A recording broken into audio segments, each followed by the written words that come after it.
You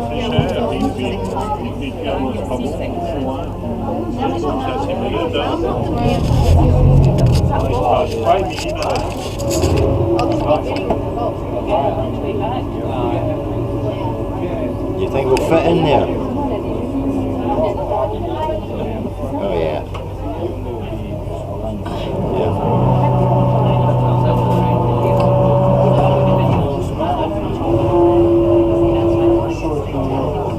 Here we are getting onto the boat lift here.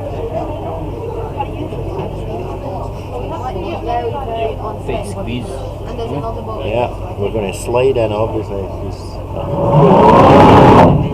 Oh, that was a side thruster on. I think they should make steps so we don't have to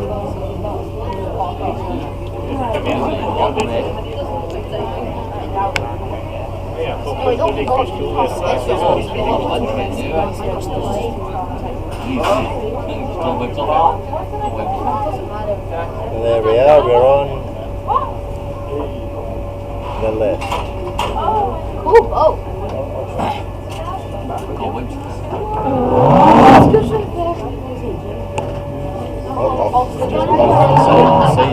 It's pretty tight between the two boats there.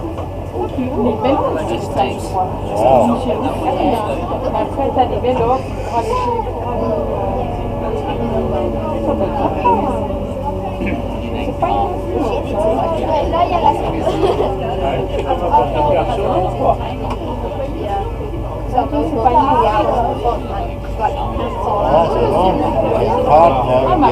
Lashed in probably, and then we're off.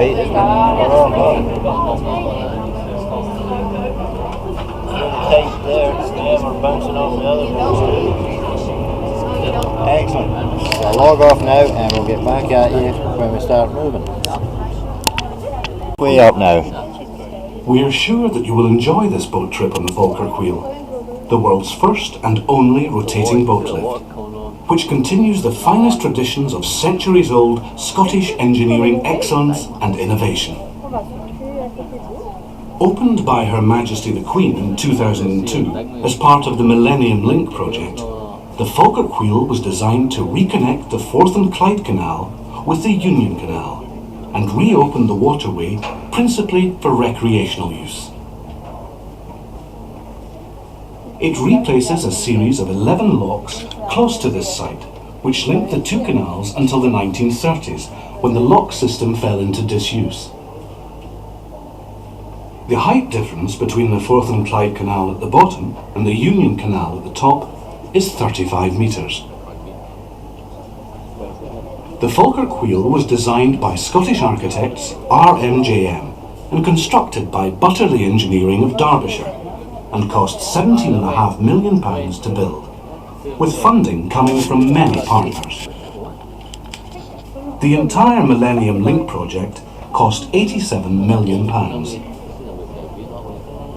The Falkirk Wheel structure has an overall height of 35 metres and consists of two opposing arms which take the shape of a Celtic-inspired double-headed axe, and it will take just 4 minutes to travel to the top.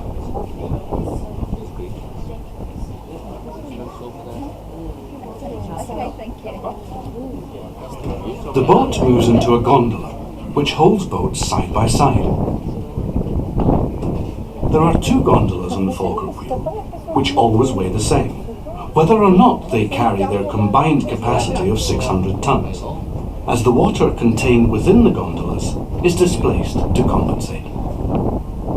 The Falkirk Wheel is under the operation of the main control room at the basin, and safety procedures are closely monitored to ensure that the wheel cannot turn until all the steps required have taken place. To make the Falkirk Wheel ready to turn, two hydraulic steel gates are raised to seal off the gondola from the water in the canal basin.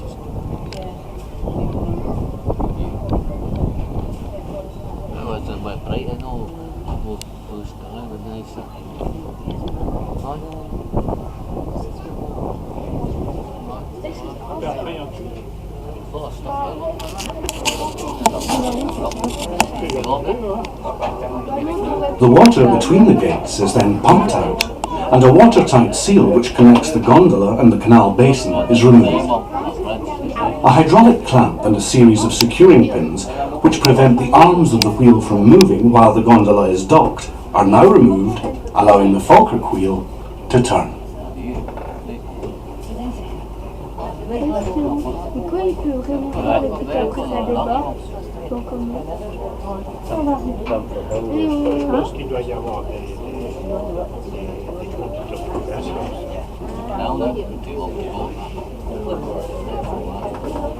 In the central machine room, an array of 10 hydraulic motors begins to rotate a central axle, which is carried on bearings at both ends. The axle connects to the outer arms of the Falkirk Wheel, and this now begins to rotate slowly at a speed of 1/8 of a revolution per minute. It takes around 4 minutes for the gondola to reach the top of the aqueduct, 25 metres above. The Falkirk Wheel can turn in a clockwise or anti-clockwise direction, and the choice over which way it turns is made by an operator in the control room.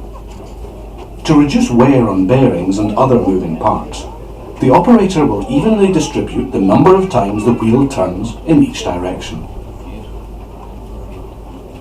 As the wheel rotates, the two gondolas are always kept in the upright position by a simple system of gears. Two 8-metre wide outer rings orbit a fixed inner cog of the same width. Two smaller cogs connect the inner and outer rings together. These travel in the opposite direction to the outer rings, and this ensures that the two gondolas remain level. Without this system, the inertia created by over 80,000 gallons of water would tip each gondola over. And the water levels up and down the Falkirk Wheel site. Balance and equilibrium are the two principles behind the Falkirk Wheel's remarkable energy efficiency. It uses only 1.5 kilowatt hours of energy to complete one half turn, the equivalent of boiling 8 electric kettles. Unlike a conventional lock gate, the Falkirk Wheel makes very economical use of water. Because water has to travel both up and down with the gondola, the canal water is never wasted.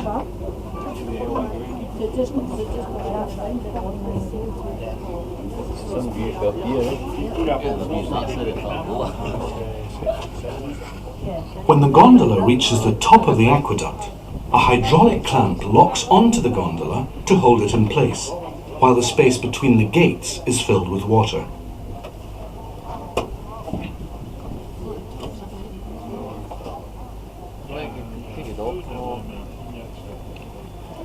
Okay, do you take your line off,